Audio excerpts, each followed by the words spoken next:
네, 여러분 반갑습니다. 비트 갱스터입니다. 저번 주 이더리움은 달러 차트 기준으로 3,073달러를 돌파해 주게 된다면 신규 진입에서도 매력적인 자리가 될 거다라는 말씀을 드렸었고, 매수 근거에는 차트적인 부분도 있었지만 곧 있게 될 이더리움 현물 ETF에 대한 그 승인 기대감도 무시할 수 없다라는 말씀을 드렸었죠. 다행히도 영상이 올라가고 이더리움은 3,073달러를 기준으로 현재까지 그 반등분이 대략 한 13% 정도 그 반등문을 유지해주고 있는 모습입니다. 저는 이더리움 현물 ETF로 상승을 기대했었지만, 동시에 이더리움 현물 ETF가 승인이 되고 나면 한동안은 오히려 큰 폭의 하락이 나와줄 수 있을 것이다 라는 분석도 함께 공유를 드렸었습니다. 장기적으로는 블랙록과 같은 기관에서의 매수세가 들어와 주겠지만, 일부 고래들의 차익 실현 매물들이 나오면서 부정을 보고 있기 때문입니다. 다만 ETF로 상승하고 차익 실현 매물이 나온다는 건 이 역시도 어디까지나 하나의 분석이고 시나리오이기 때문에, 그 안에서 실제로 어떤 매매를 하는지, 우리가 어떤 매매 플랜을 가져가는 게 더 중요하겠죠. 오히려 예상과 반대로 움직여줄 가능성도 충분히 있기 때문에, 지금부터는 차트적인 관점에서 어떤 부분에서 우리가 리스크 관리를 하고 어디서는 익절 또는 손절로 잡아가야 될지 브리핑 전달 드려볼 수 있도록 하겠습니다. 오늘 영상은 길지 않으니까 오늘도 영상 꼭 끝까지 시청하시고, 영상 시작 전에 구독, 좋아요 그리고 알람 설정까지 부탁드리겠습니다. 알람 설정을 통해서 비트갱스 영상을 가장 빠르게 받아볼 수 있습니다. 자, 우선 ETF 전문가인 에릭 발추나스에 따르면 이더리움 현물 ETF 승인은 7월 23일로 예상을 하고 있는 상황입니다. 에릭 발추나스가 ETF 전문가이긴 하지만 어디까지나 예측이기 때문에, 자, 무조건 7월 23일로 잡고 시장을 대응하시기보다는 7월 23일이면은 일주일 정도밖에 남지 않았구나, 얼마 남지 않았구나, ETF가 곧 승인될 수 있겠구나 정도로 이해를 하시면서 시장을 대응하시는 걸 권장드립니다. 그리고 이더리움 현물 ETF가 승인되게 되면 비트코인 ETF가 승인과 출시가 되었던 구간, 그리고 이후에 단기적인 하락이 나왔던 구간이랑 동일하게 당시 비트코인이 고점부터 저점까지 이때 마이너스 20%까지 하락분이 나와 주었었는데, 이더리움 역시도 동일하게 만약에 지금 구간에서 당장 내일 승인이 난다라고 했을 때는, 자, 지금 구간부터 조정 구간이 나와준다면 이더리움 역시도 비트코인과 동일하게 1차적으로는 단기적인 조정이 나올 수 있겠구나를 1차 시나리오로 지금의 시장을 대응하고 있습니다. 자, 이더리움은 이미 저번 주 영상에서 말씀드렸던 기준을 넘기면서 매수 자리는 이미 나왔기 때문에, 단도직입적으로 지금 구간에서 매수를 해야 되냐 매도를 해야 되냐 혹은 버텨봐야 되냐를 여러분들께 말씀을 드리면, 첫 번째로 저번 영상에서 말씀드렸던 이 기준 라인, 자, 3,073달러 자리는 이미 돌파를 해 주었기 때문에, 혹시라도 아직까지 이더리움을 들고 있지 않으신 분들이 계신다면 이더리움 현물 ETF가 승인되기 전까지는 조금은 기다려보는 게 어떨까라는 생각을 가지고 있습니다. 두 번째로는 저번 영상에서 3,073원 자리를 기준으로 이더리움 매수를 가져가신 분들께서는 현재가 부근이 1차 익절, 1차 저항 자리이기 때문에 현재가 부근에서 25% 정도는 비중을 덜어내시는 걸 권장드리고, 그리고 남은 비중은 평단가의 그 리스크 관리를 하시는 걸 두 번째로 권장을 드립니다. 자, 마지막으로 세 번째는, 아니다, 나는 지금이라도 당장 이더리움을 매수해야겠다라고 하시는 분들께서는 현재가 부근부터 달러 차트 기준 3,073달러를 기준으로 손절 라인을 잡고 분할 매수를 담아보기에는 지금도 괜찮은 가격은 맞다라는 말씀을 드립니다. 자, 현재가부터 이 하락폭은 대략 마이너스 10%의 조정 구간을 남기고 있습니다.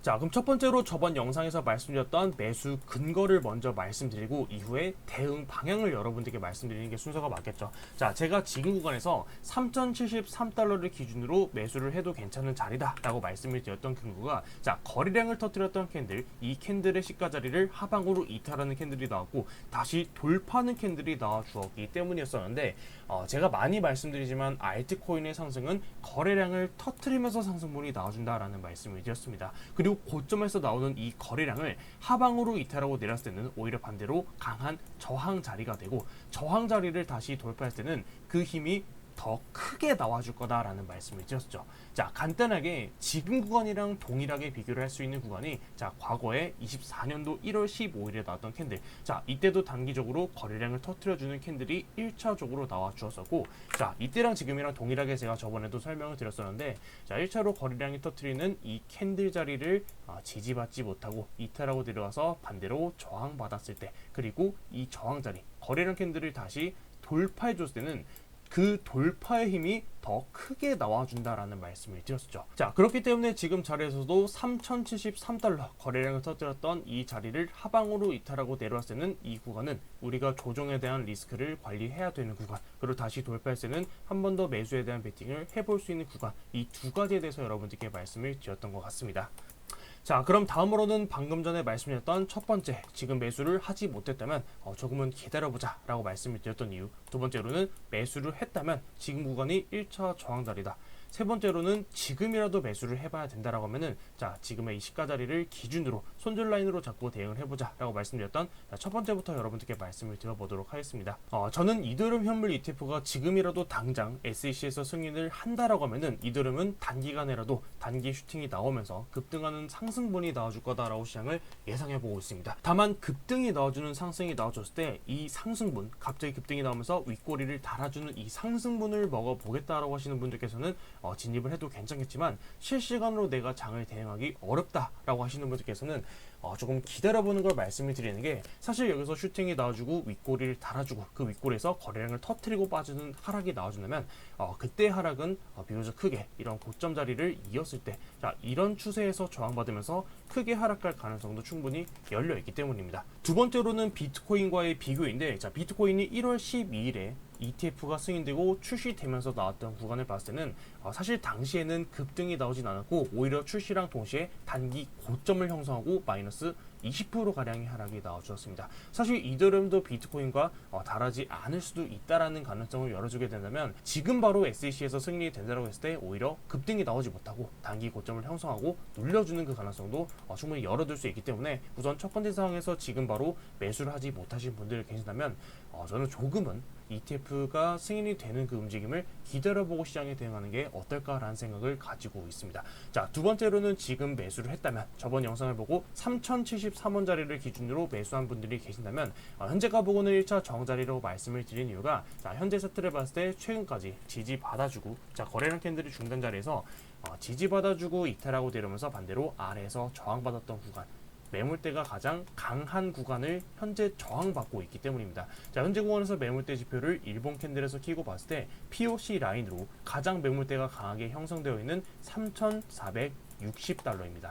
물론 해당 자리를 다시 또 양봉으로 돌파해주는 상승이 나온다면 그 다음에 보이는 이러한 저항대 자리에서 2차, 3차까지 목표가를 가져갈 수는 있겠지만, 반대로 저항받았을 때는, 자, 지금 구간이 매물대가 얕은 구간이기 때문에 이전에 나왔던 것처럼 급락으로 이어지거나 최근처럼 급등으로 이어지거나, 자, 급등으로 이어지거나 급락으로 이어질 수 있는 장대로 움직일 수 있는 구간에 있기 때문입니다. 마지막으로 지금이라도 바로 매수를 꼭 해야겠다라고 하시는 분들께서는 달러 차트 기준 3073원 자리를 기준으로, 이 자리를 손절 기준으로 종목을 대응해보자 라고 말씀을 드렸던 이유인데, 사실 이더리움 현물 ETF가 승인이 된다라고 해도 과거 비트코인은 승인과 출시 뒤에 마이너스 20%가량의 조정분이 나왔지만, 사실 이더리움도 비트코인과 똑같이 마이너스 20%까지 빠질 거다라는 그 보장을 할 수는 없습니다. 똑같이 흘러간다면 사실 우리가 비트를 보면서 이더리움을 분석하면 되기 때문에 분석에서는 조금 더 수월해질 수는 있겠지만, 자, 사실 우리가 코인 투자를 하면서 매번 어려운 구간이 있었듯이 이더리움 역시도 ETF가 승인되면은 비트코인과 오르게 다른 움직임을 보일 가능성도 충분히 높다라고 생각을 가지고 있습니다. 만약에 지금의 이 자리, 거래량을 터뜨렸던 단기봉에 이 시가 자리를 하방으로 이탈하지 않는다면, 저는 장기적으로 지금 구간에서 이탈하고 남은 물량에 대해서는 저는 계속해서 가져가도 충분히 괜찮다라고 차트를 바라보고 있고, 반대로 이더리움 ETF 승인과 출시랑 반대로 거래량을 터뜨렸던 자리를 다시 하방으로 이탈하고 내려온다면 해당 자리는 다시 또 저항을 받을 수 있는 자리이고, 재차 반등해서 다시 또 저항을 두 번째로 받게 되는 경우에서는 보다 더 큰 폭의 조정분이 나올 수 있기 때문에 해당 자리를 하방으로 이탈하는 자리에서는 필히 현금화로 시장을 대응하시는 걸 권장드립니다. 사실 이런 패턴들은 알트코인에서도 많이 나와주는데, 자, 제가 알트코인 상승은 뭐라 말씀드렸었죠. 거래량을 터트리면서 상승이 나와준다 라는 말씀을 드렸었죠. 에이브코인도 동일합니다. 과거에 2024년도 2월달 차트를 보시게 되면 거래량을 터트리면서 상승분이 나와줬었고, 거래량을 가장 많이 터뜨렸던 이 캔들, 양봉 캔들의 시가 자리를 하방으로 이탈하는 캔들이 나와주고, 이 자리를 다시 또 재차 저항을 받고 내려오게 된다면 보다 더 큰 폭의 하락분이 나와줄 수 있고, 반대로 에이브 같은 코인은 이때 나왔던 거래량 캔들 자리를 다시 또 돌파한 구간이 신규 매수에서는 매력적인 자리가 될 수 있겠죠. 사실 제가 지금 전체적으로 보고 있는 이 알트코인 패턴들이 거래량을 터뜨렸던 시가 자리를 거의 다 일부 코인들이 좀 돌파를 시도하는 모습들을 많이 보여주고 있는데, 이더리움 현물 ETF가 승인이 되게 된다면 빠르면은 7월 말, 늦어도 8월에서 9월달 사이에는 알트코인 단기 부장이 좀 나오지 않을까. 저도 이제 앞으로는 알트코인 브리핑을 위주로 여러분들께 전달 드려야 되지 않을까라는 생각을 가지고 있습니다. 오늘은 이더리움에 대해서 여러분들께 브리핑 전달드렸고, 오늘도 영상이 여러분들께 도움이 되셨다면 구독이랑 좋아요, 댓글도 많이 부탁드리겠습니다. 네, 지금까지 비트 갱스터였습니다. 감사합니다.